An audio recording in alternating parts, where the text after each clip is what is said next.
Hey everyone, Mr. Sujano here. Today I'm going to walk you through how to build your very own retro video game system using the Raspberry Pi 2 or 3 and RetroPie.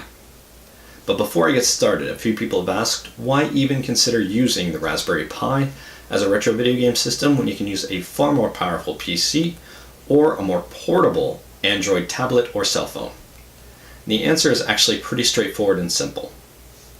Firstly, my PC, if I want to game with friends in front of a TV, I have to unplug it all, move it from room to room, plug it all back in, and then I've got to boot it into Windows. So it takes a while for Windows to load, I got to sign into Windows, it takes a while for my desktop to load, then I have to load up the emulators, and then I can play my ROMs. This is very small and very portable. It's very easy to move to room, or you can just leave it in the room and even Velcro behind the TV if I don't want to see it. Also, it doesn't take very long at all to boot into RetroPie.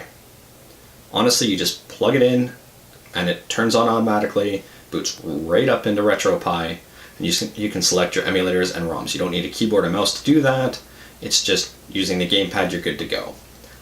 Now, compared to a Android tablet or cell phone, the big difference here is multiplayer. If you want to play on your own, I would highly recommend just using the Android tablet or cell phone. But if you want to play with friends in front of a TV, this is a better option. You can't really do that very well with an Android tablet or phone. Yes, you can cast your screen, but it's not the same experience. And also, if you're just using the screen from the Android tablet or phone, it is considerably smaller. It's near impossible to play a multiplayer game from your cell phone. This wins in both of those categories. Multiplayer games or just gaming in front of a TV. So, let's get started on what you need. First and foremost, you can use a Raspberry Pi 2 or 3.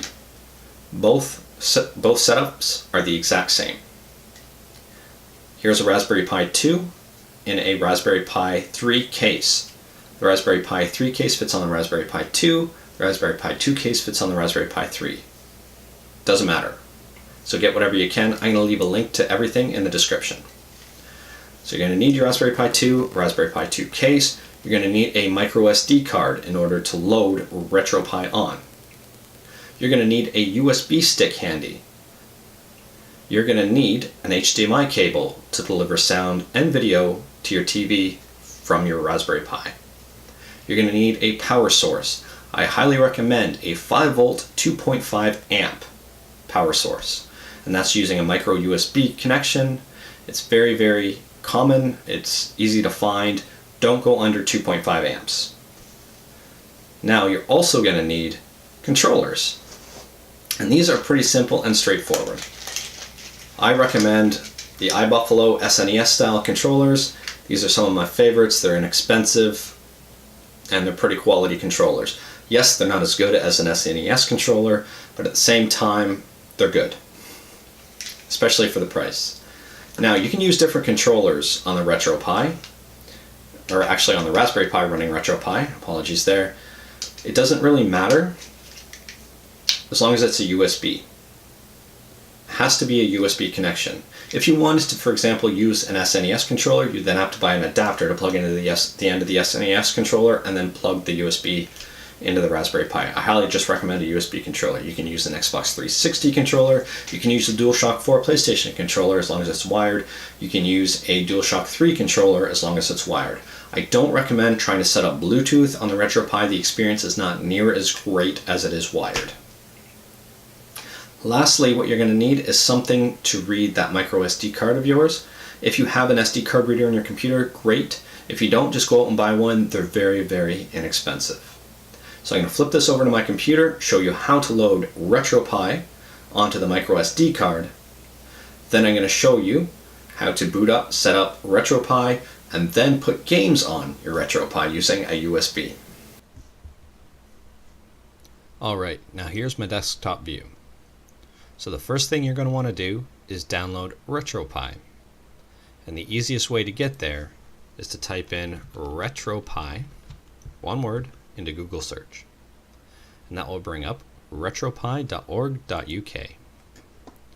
Then you're going to want to go to download,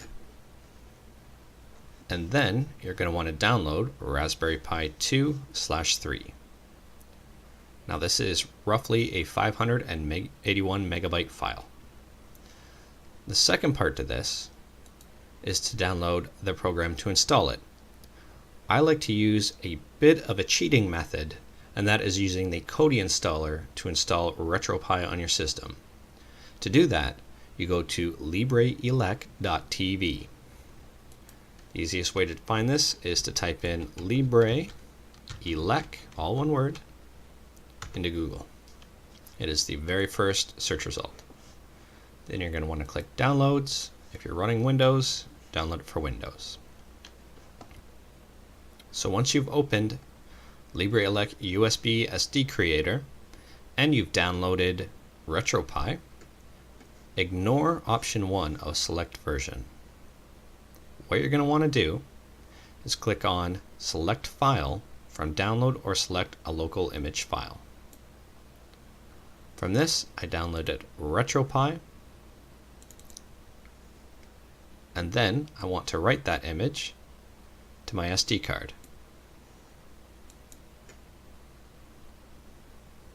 So this takes a bit of time, but be patient. The reason I like to use this program is because it formats and writes very quickly, all in one step. Alright, once this is done downloading and installing, you're going to want to close it, safely remove it, and plug it into the Raspberry Pi. Alright, so for the next step, what you're going to want to do is put your USB stick into your computer.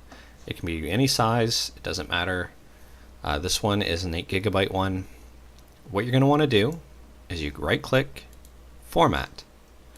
You're going to want to format it as a FAT32. NTFS will not work. And a quick format is absolutely fine.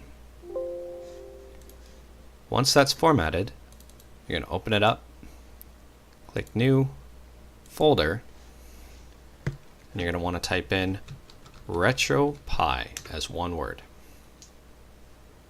And that's all. Then you're going to want to safely remove this, and we'll move on to our next step of booting up the Raspberry Pi. Alright, now at this point, we're going to prepare for first boot. All you have to do is make sure all your cables are connected and power on the Raspberry Pi.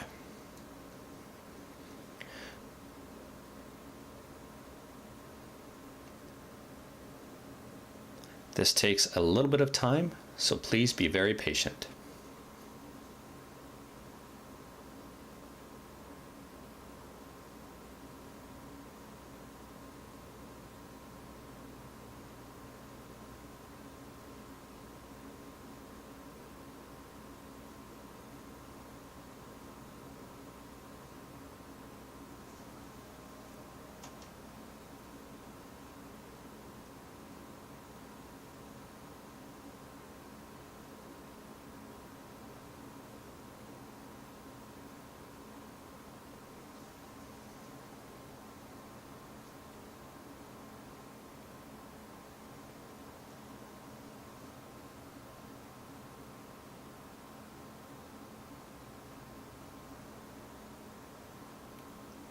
Alright, so on first boot, it's going to ask for a controller. Make sure your controller is plugged in. I'm using the iBuffalo at this time.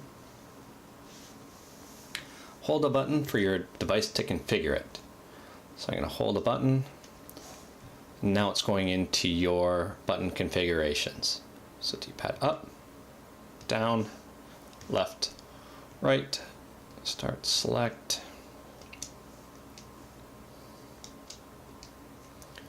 Left shoulder, right shoulder.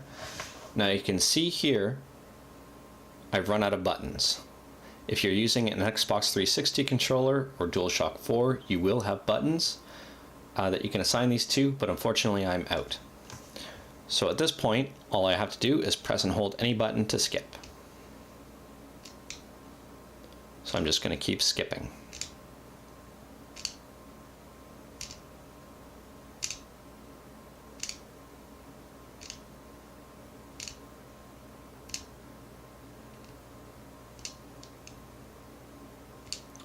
When that's done, just press OK. And you're on your way to the next step.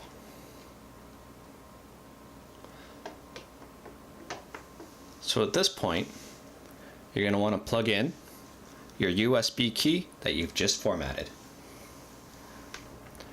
So here I've got a little Panda, which is actually a little USB key. I'm going to plug this one in, and it's got a light on it, so I know when the loading is done. This takes roughly a minute. It can vary based on your USB key. But what it's doing right now is creating the file system on this USB key. So when it's done blinking, I can unplug it, plug it into my computers, and we'll drop the ROMs onto it.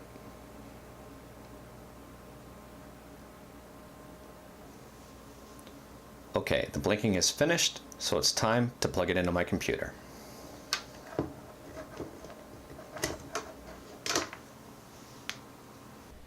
Alright, now you can see I've plugged my USB key back into my computer. If I go into it, into the RetroPie folder, RetroPie has created 3 additional folders: BIOS, configs, and ROMs. So at this point, we're going to want to go into ROMs. You can see here, it's got all the ROMs listed. I'm going to want to go into SNES. At this point, there's nothing in here. So I'm just going to load 2 in. I'll load Legend of Zelda, and I'll load Street Fighter.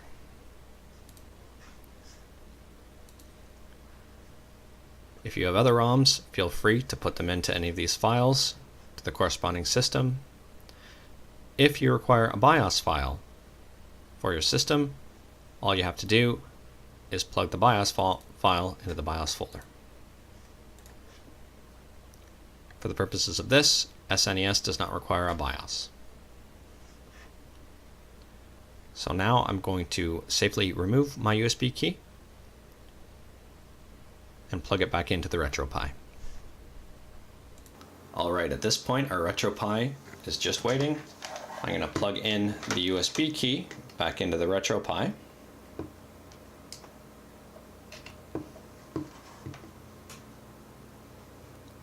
Let it sit for just a minute.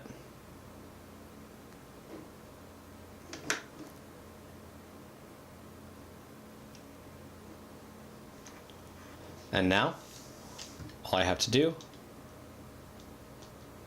accidentally went into the settings there, go into the main menu, quit, restart emulation station.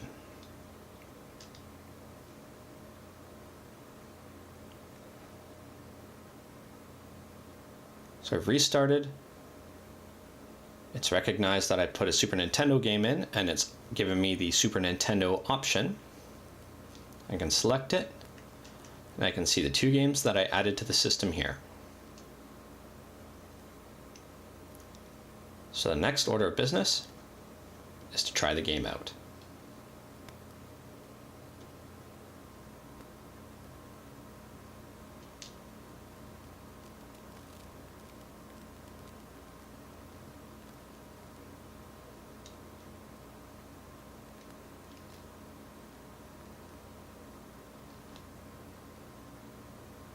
And there we go. We're in the game.